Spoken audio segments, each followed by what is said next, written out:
Boa noite a todos. É com muito prazer que estamos aqui hoje para apresentarmos um estudo, para conversarmos a respeito do Evangelho segundo o Espiritismo. O nosso tema hoje é Bem-aventurado os aflitos, o capítulo 5 e os itens de 14 a 17, 25, 29 e 30. Como sempre fazemos, faremos uma prece inicial antes de iniciarmos o nosso estudo. Senhor, erguemos nossos pensamentos até vós, até Jesus, nosso Mestre amado, e a todos os nossos bons amigos espirituais que sempre estão à nossa volta. Que possamos, após o estudo desta noite, possamos aprender um pouquinho mais, conhecer um pouco mais e, a partir daí, então, praticarmos um pouco mais. Pois a finalidade do nosso estudo é a cada dia conhecermos mais o Evangelho deixado por Jesus há mais de 2000 anos, para que nos tornemos pessoas melhores, para que nos tornemos cada vez mais pessoas que se preocupam com o seu próximo, que cuidam do seu próximo como gostariam de ser cuidadas. Que a paz de Jesus esteja em nossos corações. Antes de nós iniciarmos o tema, eu acredito que seja importante algumas informações a respeito, principalmente do suicídio, que é algo que vem, infelizmente, crescendo muito no mundo, principalmente na faixa jovem. Então, dados da Organização Mundial da Saúde nos dizem que entre jovens de 14, 15 anos a 29 anos é a quarta causa de morte nessa faixa etária. Abaixo apenas de acidentes de trânsito, tuberculose e violência interpessoal. No âmbito geral, em 2019, nós tivemos 700 mil mortes por suicídio, o que, pela Organização Mundial de Saúde, nos dá um falecimento por suicídio, um desencarne por suicídio a cada 100 mil. Então é um tema bastante relevante, que consta do Evangelho de Jesus e que nos cabe, como espíritas e estudiosos deste Evangelho, conhecermos bastante para nós e para que nós possamos ajudar o nosso próximo com o nosso conhecimento. Então, no dicionário do Wise, falamos aqui sobre suicídio e loucura, Então, a loucura nada mais é, segundo Wise, de um distúrbio de alteração mental caracterizada pelo afastamento mais ou menos prolongado do indivíduo de seus métodos habituais de pensar, sentir e agir. A primeira razão deste distúrbio, ela pode ser orgânica ou espiritual. A primeira é uma afecção no cérebro, que é a orgânica, perturbando a manifestação. A segunda, mais frequente, dificuldades em lidar com as vicissitudes da vida, que pode provocar processos obsessivos. O suicídio ocorre pelas mesmas razões mencionadas anteriormente, E desde que não sejam praticados pela força da embriaguez ou da loucura, que aí consideraríamos o suicídio como inconscientes. Porém, é sempre desconcertante, é ruim, Os ensinamentos que nos foram deixados por Kardec, os estudos de Kardec, nos demonstram que, com o conhecimento da doutrina, temos como evitar tais ocorrências, e isso que é o importante.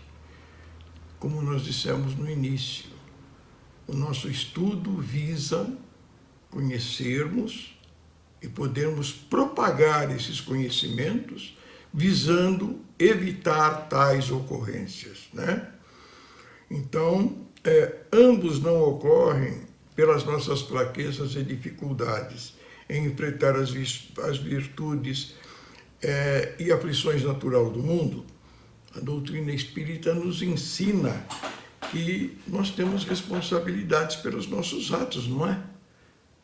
Então, cabe a nós aprendermos, né, que somos hoje as consequências do ontem. Ou seja, isso é um conhecimento básico que a gente tem no Espiritismo, né? Então, da forma que nós usamos o nosso orgulho, o nosso egoísmo no passado, nós passamos por situações nesse momento, nesta encarnação. Então, nós precisamos encontrar uma forma de nós substituirmos estes nossos vícios pelas nossas virtudes. O amor ao próximo, a humildade, né? A benevolência, o perdão, a compreensão. Então, nós temos aí várias formas de nós estarmos ao lado dos nossos amigos, tanto encarnados como desencarnados, né? Então, é isso que nos cabe fazer, precisamos aprender, né? A principal demonstração dessa continuidade da vida é que teremos, assim, a possibilidade de irmos melhorando. Porque a única finalidade, se nós pensarmos bem, pela qual nós estamos encarnados, não é nós nos melhorarmos, não é nós nos tornarmos pessoas melhores, né? É a única finalidade que nós temos aqui, porque do resto não levamos nada, absolutamente nada. Nós apenas levamos as nossas conquistas, né? Então ocorre aí o suicídio e a loucura, muitas vezes, pela suposta impossibilidade de nós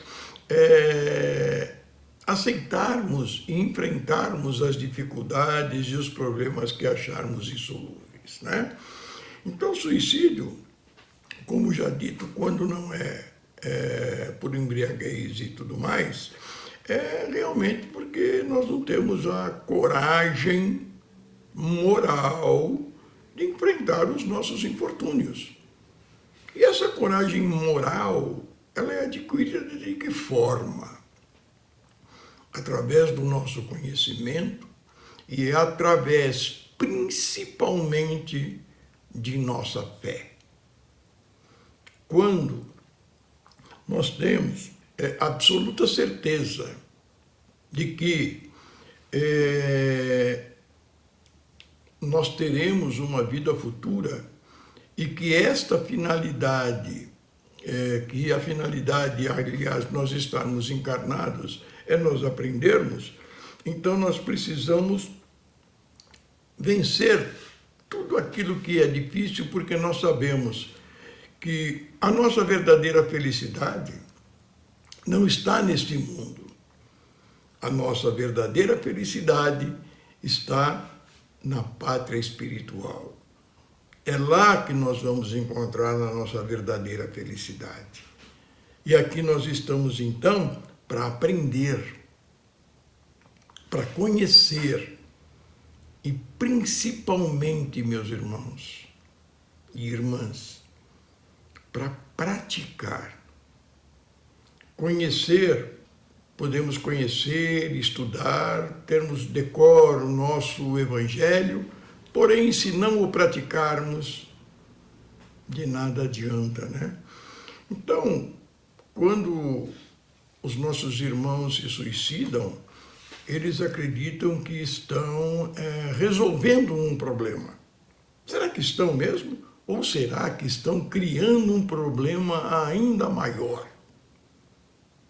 Porque vejam, Deus nos criou nos deu o livre-arbítrio, nos deu a condição de melhorarmos, mas veja, é contra a lei de Deus nós encurtarmos a nossa passagem por este mundo. Nós estamos indo contra aquilo que o mais justo criou para nós. Então nós precisamos saber que estamos dificultando o nosso progresso, né? E nós precisaremos talvez de uma ou talvez até mais de uma existência para eliminarmos as consequências que podem ficar no nosso perispírito. Assim vemos que nós estudamos, e está amplamente divulgado na doutrina espírita, né, de que cria-se uma dificuldade ao invés de nós resolvermos uma questão. Se nós enfrentamos com fé, com garra, nós vamos ver que nós estamos demonstrando a nossa coragem moral. E é isso que nós precisamos, né? Então, através dos nossos ensinamentos, dos nossos conhecimentos, principalmente quando a gente estuda, né, o Sermão da Montanha, as bem-aventuranças, né, que é uma passagem tão importante do Evangelho, que até Gandhi, quando perguntado sobre o cristianismo, né, disse que se todas as obras fossem destruídas e que ficasse somente o Sermão da Montanha, todo o ensinamento necessário para o homem estariam lá. Então vejam a importância do Sermão da Montanha, das bem-aventuranças, né? Então nós precisamos aproveitar esses ensinamentos que Jesus nos deixou para que nós possamos adquirir o progresso.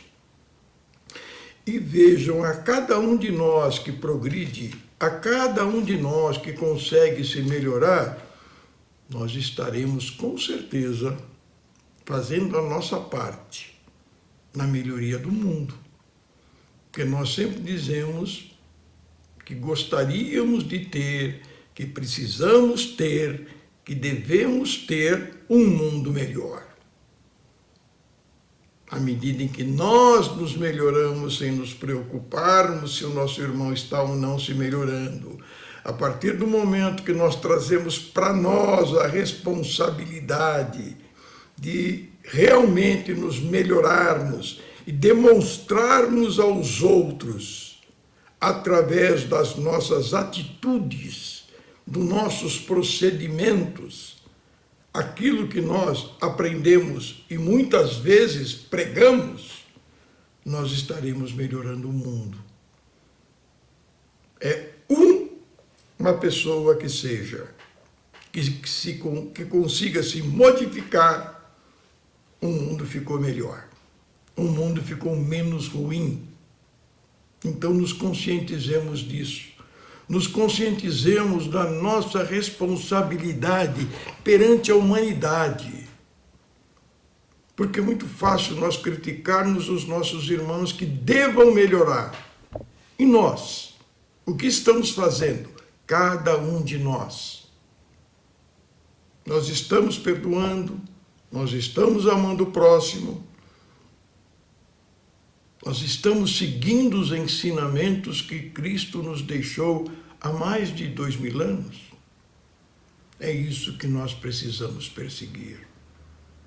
Jesus pregou, mas o mais importante de tudo, ele nos ensinou que a prática é tudo. Que possamos, então, aproveitar todo aquele sofrimento que Cristo teve e que nos deixou esses ensinamentos, né? Então, que nós possamos aprender cada vez mais o que nós precisamos fazer enquanto encarnados, né? E na obra do Céu e Inferno, o Allan Kardec, no capítulo 5, ele passa algumas informações para nós, as dificuldades, e vale a pena lermos e refletirmos sobre isso. Kardec, neste caso, cita alguns motivos que o Espiritismo demonstra para que o espírita se oponha à ideia do suicídio. Primeira, a certeza de uma vida futura na qual ele sabe que será tanto mais feliz quanto mais dificuldades tiver vencido na Terra. Quanto mais resignado, quanto mais fé tivermos na vida futura, mais devemos nos opor ao suicídio. Segundo, a certeza de que, abreviando o seu viver, chega-se a um resultado totalmente contrário ao que se esperava. Terceiro, que foge de um mal para cair no outro muito pior. Que se engana ao pensar que, ao se matar, irá depressa para o céu. Esse foi o quarto. E o último, que o suicídio é um obstáculo à reunião no mundo espiritual com as pessoas a quem ele ama. Então, se nós compararmos os resultados das doutrinas materialistas e a espírita, sob o ponto de vista do suicídio, vemos que a lógica de uma conduz a ele, a materialista, enquanto a lógica da outra, a espírita, o evita, o que é confirmado pela experiência. Então, que isso fique muito bem gravado. Por tudo isso, Kardec escreveu: a calma e a resignação adquiridas na maneira de encarar a vida terrena e a fé no futuro dão ao espírito uma serenidade que é o melhor preservativo da loucura e do suicídio. Então, que possamos, com estes ensinamentos, realmente nos conscientizarmos e que possamos também ajudar a todos os nossos irmãos que muitas vezes passam por dificuldades e pensam nisso. Um outro item que nós temos é a melancolia. Por que a melancolia pode chegar até nós? Muitas vezes nós nos abatemos, nós nos sentimos tristes, e isso faz com que haja um abatimento muito grande, vem uma tristeza muito grande, Segundo nós estudamos aqui no Evangelho, nós aspiramos muito à nossa felicidade e à nossa liberdade. Ou seja, esse corpo nosso pesado, muitas vezes nos cansa também. Porque a vida, principalmente nesses momentos que nós estamos passando no mundo todo, são muitas dificuldades. É muito difícil encontrar alguém que não tenha as suas dificuldades. Umas maiores, outras menores, embora muitas vezes aquela que é minha é maior porque é minha, ou a que é sua é maior porque é sua, mas todos temos as nossas dificuldades, Então não nos deixemos abater. Resistamos com energia, com força, com fé. Fé sempre que a nossa felicidade e as nossas aspirações não serão encontradas neste mundo. Aproveitemos os ensinamentos do Evangelho, aquilo que Jesus nos deixou, aqueles ensinamentos que nós sabemos que vai nos levar à vida futura com muita paz, com muita harmonia, E continuando, nós temos aqui uma pergunta. Aquele que está desgostoso da vida, mas não quer suicidar-se ou não tem coragem de fazê-lo, é culpável em procurar a morte sobre um campo de batalha com o pensamento de tornar a sua morte útil? Vou morrer pela pátria, vou defender a minha pátria, mas me coloco à frente dos demais, realmente procurando a morte. Mas eu não me matei. Teoricamente, eu procurei ela. Eu procurei a morte. Nada difere esta atitude de um suicídio. Um suicídio indireto que seja, mas é um suicídio. Porque nós estamos nos expondo. Nós estamos fazendo com que a nossa morte seja provocada por outra pessoa. Mas nós estamos oferecendo o nosso corpo para isso, né? E isso daqui foi explicado por São Luís em 1860. E uma outra pergunta. Um homem se expõe a um perigo iminente para salvar a vida de um dos seus semelhantes, sabendo de antemão que ele mesmo sucumbirá. Isso pode ser considerado suicídio? Em princípio não, porque não houve premeditação de ele se matar. Ele está se oferecendo para fazer um bem a outro. Ele está preocupado com o seu próximo. Porém, nós devemos levar sempre em consideração que o salvamento de uma eventual vítima pode ocorrer a qualquer momento pelas mãos do nosso Pai. Então isso precisa ser muito bem também visto, né? Isso também foi nos ensinado pelo espírito de São Luís em 1860. E assim, nós esperamos ter passado um pouco daquilo que nós estudamos no Evangelho de Jesus. E que possamos nos conscientizar, meus irmãos e minhas irmãs, de que nós precisamos sempre ter em mente a nossa reforma íntima, a nossa mudança. O Espiritismo é uma excelente doutrina que nos ensina. Cada um de nós é responsável por tudo aquilo que fazemos. Nós somos responsáveis por nós. Embora sempre tenhamos ajuda do plano espiritual. E agora, então, vamos agradecer ao Pai em uma prece final. Agradecemos, Senhor, podermos estar mais uma vez reunidos em Seu nome. Aguardarmos Jesus, também que deve estar conosco reunidos, e também, Senhor, agradecer o aprendizado desta noite, os conhecimentos adquiridos, e que possamos levar para as nossas residências a paz, o amor e a felicidade. Graças a Deus.